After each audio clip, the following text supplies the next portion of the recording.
അപ്പോൾ നമുക്കിന്ന് പുട്ടാണ് കേട്ടോ. നിങ്ങൾ വിചാരിക്കും ഓ പുട്ടാണോ ഇത്ര വലിയ ഇതെന്ന്. ഇത് സാധാ പുട്ടല്ല, കൊള്ളിപ്പുട്ടാണ് മക്കളെ, കൊള്ളിപ്പുട്ട്. എളുപ്പത്തിൽ ഉണ്ടാക്കാം നമുക്ക്. എന്ത് ടേസ്റ്റാണെന്നറിയോ? അതിൻ്റെ ടെക്സ്ചർ കണ്ടോ? നല്ല സോഫ്റ്റാണ്. കഴിച്ചാൽ നമുക്ക് പിന്നെയും പിന്നെയും കഴിക്കാൻ തോന്നും. ഇതിൻ്റെ കൂടെ ഒന്നും തന്നെ വേണ്ട, കറികളും വേണ്ട, പഴവും വേണ്ട, ഒന്നും വേണ്ട. ഒരു കട്ടൻ ചായയോ കട്ടൻ കാപ്പിയോ ഉണ്ടെങ്കിൽ സൂപ്പറായിട്ട് കഴിക്കാം. ഞാനിതിൻ്റെ കൂടെ ഒന്നും തന്നെ കഴിക്കുന്നില്ല. നല്ല സോഫ്റ്റ് പൂ പോലെയുള്ള പുട്ടാണ് നമുക്ക് കിട്ടുന്നത്.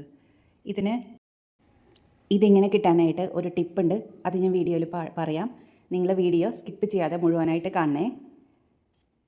അപ്പോൾ നമുക്ക് എങ്ങനെയത് പുട്ട് ഉണ്ടാക്കാൻ നോക്കാം. ഞാൻ 1/2 കിലോ കൊള്ളിയാണ് എടുത്തിരിക്കുന്നത്. അതിങ്ങനെ പീലർ വെച്ചിട്ട് പീൽ ചെയ്ത് എടുക്കണം.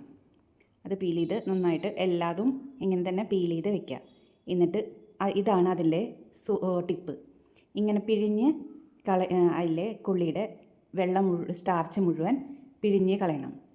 അതിങ്ങനെ നല്ലോണം നമ്മൾ എല്ലാതും കിട്ടാവുന്ന അത്രയ്ക്കും പിഴിഞ്ഞ് കളയുന്നുണ്ട്. നിങ്ങൾ വിചാരിക്കുന്നുണ്ടാവും ഇത് മൊത്തം പിഴിഞ്ഞ് കളഞ്ഞാൽ പിന്നെ എങ്ങനെയാണ് പുട്ട് കുഴയ്ക്കാമെന്ന്.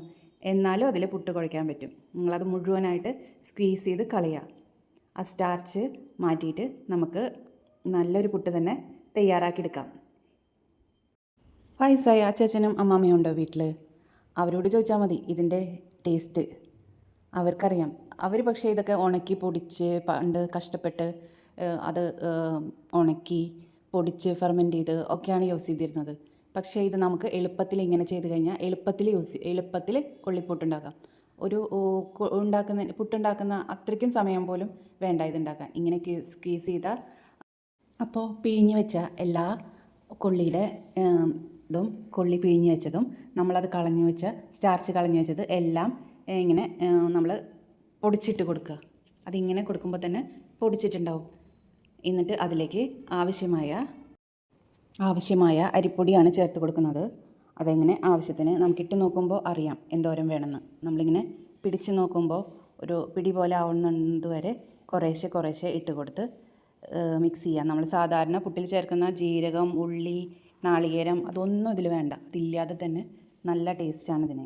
ഇതിങ്ങനെ കുറേശ്ശെ ആയിട്ട് നമ്മൾ ഇട്ട് കൊടുത്ത് ശരിയാക്കി എടുക്കുക. നമ്മൾ സാധാരണ പുട്ടിന് പൊടി ഒഴിക്കുമ്പോൾ കുറേശ്ശെ വെള്ളം ഒഴിച്ചിട്ട് അതിനെ പൊടി മിക്സ് ചെയ്തല്ലേ എടുക്കുന്നത്. ഇത് അതിന് പകരം പൊടി കുറേശ്ശെ ഇട്ട് കൊടുത്ത് ശരിക്കും കുഴച്ച് ഇങ്ങനെ ശരിയായ രൂപത്തിൽ ആക്കി എടുക്കുക. നമുക്ക് പുട്ടിന് കുഴയ്ക്കുന്ന പോലെ ഒരു പിടി പിടിച്ച് നോക്കുമ്പോൾ ആ പിടി അവിടെ നിൽക്കുന്നുണ്ടെങ്കിൽ നമ്മുടെ പുട്ടിനുള്ള കുഴയും ശരിയായി. വെള്ളമൊന്നും തുള്ളി പോലും തൊടിക്കരുത് കേട്ടോ. ഇതിന് മൊത്തം കുളാവേ, വെള്ളം തൊടരുത്.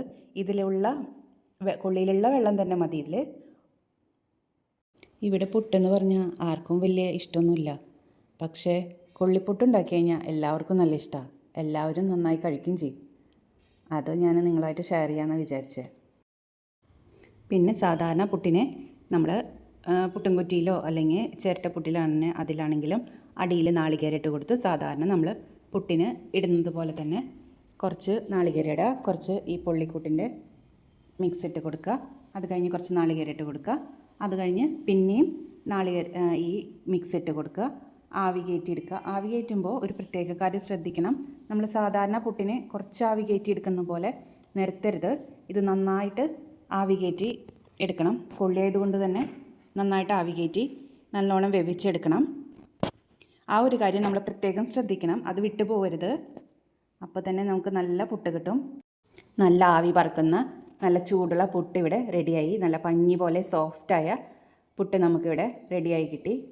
കാണുമ്പോൾ തന്നെ എന്താ രസം, വായിൽ കൊതി വരുന്നു കാണുമ്പോൾ തന്നെ. അപ്പോൾ അത്രയും ടേസ്റ്റുള്ള പുട്ടാണിത്. നിങ്ങളെല്ലാവരും ഒന്ന് ചെയ്ത് നോക്ക്. എന്തായാലും നിങ്ങൾക്ക് എല്ലാവർക്കും ഇഷ്ടപ്പെടും. അപ്പോൾ ആവശ്യത്തിന് ഉപ്പ് ചേർക്കാൻ മറക്കരുത് കേട്ടോ. വിട്ടുപോയതാ പറയാൻ. ചേർക്കണേ.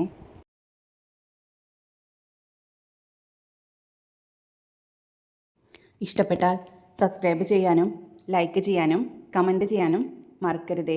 നിങ്ങളുടെ ലൈക്കുകളാണ് ഈ വീഡിയോ മറ്റുള്ളവരിലേക്ക് എത്തിക്കുക. അപ്പോൾ അടുത്ത വീഡിയോയിൽ കാണാം. ബൈ.